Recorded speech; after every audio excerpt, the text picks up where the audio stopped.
एक ही फैमिली के 4 लोग अपनी जान से गए। अम्मी ने इसको कहा कुछ खाने पीने का सामान लिया, कॉमन चीज थी, जहर था बड़ा जहरीला और सब में वो एक जैसा था। उन्होंने जो पैटीज खाए हैं ना, उसको जब उन्होंने मैच किया तो उसी में छिपकली मैच हुई है। मैंने पीछे पर्दे के पीछे देखा तो कोई भी जिंदा नहीं था, सबके मुंह पे पर्दा था। मैंने इनके तल्ले की यार मेरे बेटे का पोस्टमार्टम करो, मैंने अपनी जिंदगी में उसको कभी हाथ नहीं लगाया। एसी बेरा साहब के हमने ना सील कर दी हुई है बेकरी ना, उसका कर रहे हैं, लेकिन जब भाई गया था तो बेकरी ओपन थी। डीजी साहब ने खुद कहा है कि जी हमने इंक्वायरी की है, उसमें कोई मसला नहीं है। गवर्नमेंट का नाम नहीं ले रहे, क्यों नहीं ले रहे ये हम नहीं जानते। यहाँ तो ये वजह है गवर्नमेंट का जो अपना चैनल है बड़ा स्ट्रांग है। फूड अथॉरिटी की तो मैं बात ही नहीं करता, वो तो सारी बिकी होती है। जो रेडी वाला इनको 500 रोज का ना दे, उसकी रेडी नहीं ये लोग लगने देते। बकवास करते हैं कि हम चेक करते हैं। MYK न्यूज की वीडियोस देखने के लिए हमारा चैनल सब्सक्राइब कीजिए और बेल आइकॉन को क्लिक कीजिए ताकि आप हमारी आने वाली वीडियो से बाखबर रह सके। अस्सलाम वालेकुम नाज़रीन, आप देख रहे हैं MYK न्यूज़ और मैं हूं आपके साथ सनम वकास। नाज़रीन, चंद रोज कबल एक इतना अफसोसनाक वाकया भेरा के मकाम पर मोटरवे पर पेश आया। एक ही फैमिली के 4 लोग अपनी जान से गए। उसमें इनकी मिसेज शामिल थी, इनकी बहू शामिल थी, इनकी बेटी शामिल थी, इनका पोता शामिल था। कितने पुरुमीद हैं इंसाफ के लिए ये जानते हैं इन्हीं से। सर, क्या नाम है आपका? मोहम्मद कासिम। आप सरबराह हैं इस फैमिली हाँ के? जी, हाँ जी। सर, आपकी मिसेज, बहू, पोता, बेटी, बेटा ड्राइव कर रहा था गाड़ी और बाकी फैमिली साथ थी। ये जा कहाँ रहे थे? इस्लामाबाद। टोटल ये 5 अफराद सवार थे गाड़ी में? 5। आपका बेटा बच गया जो गाड़ी ड्राइव कर? मौत के मुंह से वापस आया कि उसकी हालत जो थी वहाँ, वो अगर 15 मिनट लेट होता तो उसकी भी डेथ हुई। सर, वो क्या बताता है कि वहाँ किस जगह से इन्होंने कुछ खरीदा खाने को और कहाँ पे, किस मकाम पे इनकी तबीयत खराब? का डोगरा से गवर्नमेंट की बेकरी से उन्होंने लिए बर्गर, अपना पैटीज और जूसेस लिए। तो वो अगे जाके कहता मैनू नहीं समझ आई कि की होया की नहीं होया। सब डेड हो गए ने। गड्डी जड़ी है वो साइड से लग गई है, उत्थे ब्रेकां वज गई। आपको कितनी टाइम के बाद इतला मिली कि आपकी फैमिली जो है मोटरवे पर है और इस हालत में? वो तकरीबन एक बजे का टाइम से। अम्मी ने इसको कहा कुछ खाने पीने का सामान लिया, कहती सामने मैं बाहर निकला 2-3 बेकरियाँ थी तो मुझे गोन में बेहतर लगी। मैं गोन में पे जाके मैंने वहाँ से सामान लिया अपना। वहाँ पे जब मैं गया हूँ आगे हॉस्पिटल, मैंने जाके देखा ऐसे ये ना इसको ऑक्सीजन लगी थी। बाकी मैंने पर्दा आगे ग्रिल थी, मैंने कहा यार शायद लेडीज़ के लिए वैसे ही उन्होंने पीछे लगाई है, ठीक है। मैंने पीछे पर्दे के पीछे देखा तो कोई भी जिंदा नहीं था, सबके मुंह पे पर्दा था। फिर डॉक्टर से पूछा, मैं मौके पे जाके ना 5-6 बजे का सुबह टाइम था, डॉक्टर अच्छी थी वो, ठीक। मैंने उससे पूछा क्या, उसने मुझे बताया कि ना लेडीज़ तीनों डेड थी। जब मेरे पास आई, छोटे बच्चे की भी में 1-2 सांसें थी, उसकी भी में हम नाली अंदर भेज नहीं सकते थे, उसने डेड हो जाना था, वो वैसे ही ना हो गया। क्या उम्र थी बच्चे की? 3 साल का हुआ था। अभी उसकी 9 अगस्त को मैंने उसकी बर्थडे की है, ठीक। तो ना उसमें ना क्या ना उम्र को कहती मैंने लास्ट सांसों से ना रिकवर किया है। मैंने उसको कहा मैंने इससे कुछ पूछना है तो ना मैं इसको बता दूं ये सारी चीज़ें। इसको नहीं पता था कि अम्मी वगैरह सब फोत हो गए हैं। उसने कहा आप ना, पहले उसने मुझे ज़्यादा दीदी चले आप पूछ लें वो स्टेबल है। फिर मुझे वो कहती वो हो सकता है कोई कोमे में चले जाए कुछ ना, आप इसको लाहौर जाके चेक करा दो। मेरा उम्र का ही दोस्त था, उसके हाथ मैंने फिर इसको लाहौर भेजा। ये घर आया, इसने कपड़े अपने चेंज किए हैं, उसके बाद इसके मुंह से ना वो ब्लड आना शुरू हो गया। फिर ये सर्विस हॉस्पिटल चला गया। सर्विस हॉस्पिटल इसने अपना वॉश वगैरह, इसकी किडनी वगैरह सारी ये डिप्पे शिप्पे लगी है। उसके बाद मैंने इसको बताया कि यार सारे ना फोत हो गए हैं। फिर वो वहाँ से हम उसको बॉडीज़ को लेके वहाँ पे बलवाल, वहाँ पे काफ़ी टाइम लगा, वहाँ पे एम्बुलेंस से नहीं थी। मुझे इन्होंने कहा था कि बस पेट में हल्का सा सुराख करके ना हम सैंपल ले लेंगे। मुझे नहीं पता था इतनी कटिंग करेंगे वो हैं। पूरा पोस्टमार्टम उन्होंने किया 2-3 घंटे का। अम्मी की बॉडी जब मैंने वसूल की थी ना डॉक्टर से, मैंने उससे पूछा था, वो पहले मुझे बता नहीं रही थी कि क्या वजह है। मैंने कहा आप इतने करते हो पोस्टमार्टम, आपका डेली वेजेस का काम है, आपको पता तो होगा ना कि क्या इशू। उसने कहा कॉमन चीज़ थी, जहर था बड़ा जहरीला और सब में वो एक जैसा था।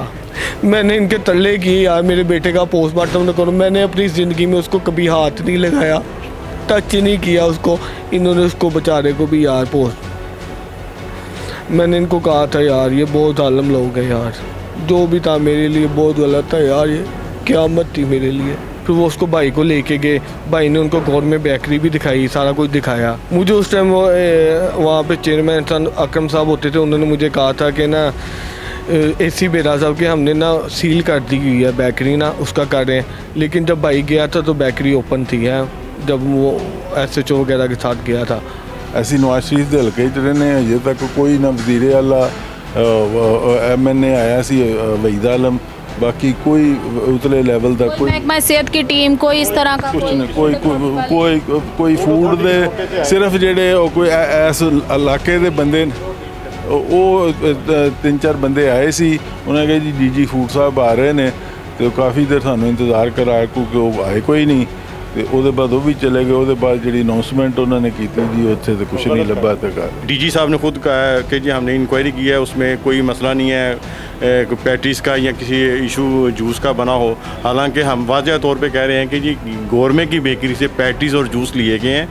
DG साहब ने हमारे पास आना था तो वो आते कम से कम बात करते, हमसे पूछते तो सही, बगैर मिले बगैर किसी बात के वो इतना बड़ा बयान कैसे दे सकते हैं। कम से कम हमें आए मिले, क्योंकि हमें टाइम देने का क्या फ़ायदा अगर उन्होंने आना नहीं था। यानी कि फैमिली को पता ही नहीं है और खुद ही ऐलान कर दिया है कि ये पैटीज खाने की वजह से या जूस पीने की वजह से डेथ नहीं हुई, तो फिर जिस वजह से हुई है वो वजह भी क्लियर कर देनी चाहिए थी।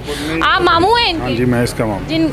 जिस जो लड़का ड्राइव कर रहा था और बच्ची की डेथ हुई है और खातून के भाई, हाँ जी, तो आप पहुंचे थे सबसे पहले? मैं सबसे पहले वहाँ पहुँचा हूँ और मैंने जगह डॉक्टर से जब पूछा तो डॉक्टर ने कहा फीमेल तीनों जो हैं वो मुझे एक्सपायर मिली हैं। आपसे पहले वो हॉस्पिटल ले गए थे? ले गए हुए थे, और जो बच्चा है उसने यहाँ आके 2-3 सांस लिए, उसके बाद वो भी फौत हो गया। वो पुलिस वालों ने बताया, मोटरवे पुलिस ने, कि जिससे इसको मैंने निकाला गाड़ी से बाहर तो ये बेहोशी की हालत में था और इसने ना वहाँ वॉमिट की है, और उसके बाद हमने इसको डाल के उसमें एम्बुलेंस में यहाँ ले आए हैं। तो डॉक्टर से मैंने कहा डॉक्टर मैं इसे लेकर लाहौर चला जाऊँ। डॉक्टर कहती अभी मैं इजाज़त नहीं दे सकती, अभी इसकी कंडीशन ठीक नहीं है। उसके बाद जिसे कंडीशन कोई थोड़ी सी बेहतर हुई है तो उसने कहा इसे लेकर जितनी जल्दी हो लाहौर चले जाओ।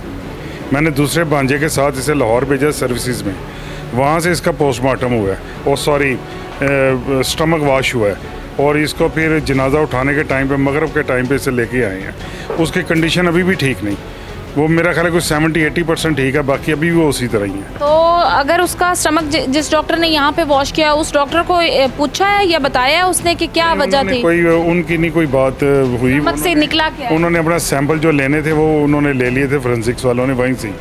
लेकिन उसके बाद ये जो थे अपना जहाँ पोस्टमार्टम हुआ है ना, वहाँ लेडी डॉक्टर ने कहा कि मेरी लाइफ में ये तीसरा केस है, इससे पहले 2 आए थे और उनके अंदर भी यही था, छिपकली का जहर था, कि उनके अंदर भी छिपकली थी का जहर गया हुआ था। और मुझे लगता है इन्होंने जो पैटिस खाए हैं ना, उसको जब उन्होंने मैच किया तो उसी में छिपकली मैच हुई है और उसी पैटिस में वो पड़ी है, क्योंकि 6 पैटिस थे, इन्होंने 5 ने एक पैटिस और एक जूस इन्होंने पिया। एक पैटिस वहाँ बचा पड़ा हुआ था जो फोरेंसिक्स वाले वहाँ से लेके गए हैं, हर चीज़ वो लेके गए हैं, और गौरमेंट के शॉप पर हर चीज़ वहाँ पड़ी हुई थी जो इन्होंने खुद उठाई है, और एक चैनल ने वो सारी चीज़ें दिखाई भी हैं। लेकिन उसके बाद ये लोग गवर्नमेंट का नाम नहीं ले रहे, क्यों नहीं ले रहे ये हम नहीं जानते। यहाँ तो ये वजह है गवर्नमेंट का जो अपना चैनल है बड़ा स्ट्रॉन्ग है, ठीक है, वो लोग ख़रीद सकते हैं, उन्होंने ख़रीदा हुआ है इनको। और दूसरे नंबर के उनका ब्यूरोक्रेसी भी तलक है। चेयरमैन है एक वहाँ का, उनका नाम है मोहम्मद अकरम साहब। मोहम्मद अकरम साहब ने हमारा बड़ा साथ दिया है, वो सुबह से लेकर शाम तक हमारे साथ रहे हैं, और हमें ये महसूस ही नहीं होने दिया कि ये कोई गैर हैं या हमारे अपने भाई हैं। असिस्टेंट कमिश्नर साहब ने हमारा जो साथ दिया बहुत ज़्यादा दिया, वो अपनी टीम लेके आया हुआ था और हर जगह पे वो हमारे साथ खड़ा रहा है। क्या मुतालबा है अब हुकूमत वक्त से आप सबका? मेरा तो यही मुतालबा है कि भाई गवर्नमेंट बेकरी ने अगर ये हरकत की है उनका पूरी तरह इन्वेस्टिगेशन करो, उनके साथ जो उनकी सज़ा बनती है उनको दो। ये कोई तरीक़ेकार नहीं जिसकी जेब में 4 पैसे होते हैं वो गाड़ी के नीचे दे के चला जाता है, बाद में पैसे दे के छूट जाता है, बंदे मार देते हैं, बाद में पैसे छूट के देती हैं। फूड में पता नहीं क्या क्या जहर मिक्स हुआ होता है, बाद में उनके पीछे लोगों को पैसे लगा रहे होते हैं कि हमारा केस दबाओ, केस दबाओ, केस दबाओ। पता नहीं ये लाहौर की पुलिस और लाहौर की ये जो फूड अथॉरिटी है, फूड अथॉरिटी की तो मैं बात ही नहीं करता, वो तो सारी बिकी होती है। जो रेडी वाला इनको 500 रोज़ का ना दे, उसकी रेडी नहीं ये लोग लगने देते। बकवास करते हैं कि हम चेक करते हैं, जो नहीं देता वो सील हो जाता है, जो देता है उसका ओके है। बिल्कुल नाज़रीन, ये लोग इंसानी जानों से खेल रहे हैं, जो इस तरह नाकिस फूड जो है वो लोगों को बेच रहे हैं और पैसे कमा रहे हैं, लेकिन फ़ूड क्वालिटी पे कोई काम नहीं कर रहा, ना तो कोई फूड अथॉरिटी काम कर रही है। ये फैमिलीज़ का इतना नुकसान हुआ है कि एक ही फैमिली के 4 अफराद इस दुनिया से चले गए। एक मासूम बच्चा जिसने अभी ज़िंदगी में बहुत सारा जीना था, बहुत कुछ करना था, उसके बाप के बहुत सारे ख्वाब थे, और वो माँ उस पर क्या बीती होगी जिसकी आंखों के सामने शायद उसके बच्चे ने आखिरी सांसें ली होंगी, या किस तरह से ये फैमिली पर ये वक्त बीता होगा, किस तरह से उन लोगों की जान निकली होगी उस गाड़ी के अंदर। तो आपकी फूड अथॉरिटीज़ क्या कर रही हैं, आपके वजारत सेहत क्या कर रहे हैं, आपके वो महकमे कहाँ काम कर रहे हैं जिनका ये काम है कि अपने मुल्क में लोगों को बेहतर आपने खुराक मुहैया करनी है और क्वालिटी जो है वो प्रोवाइड करनी है।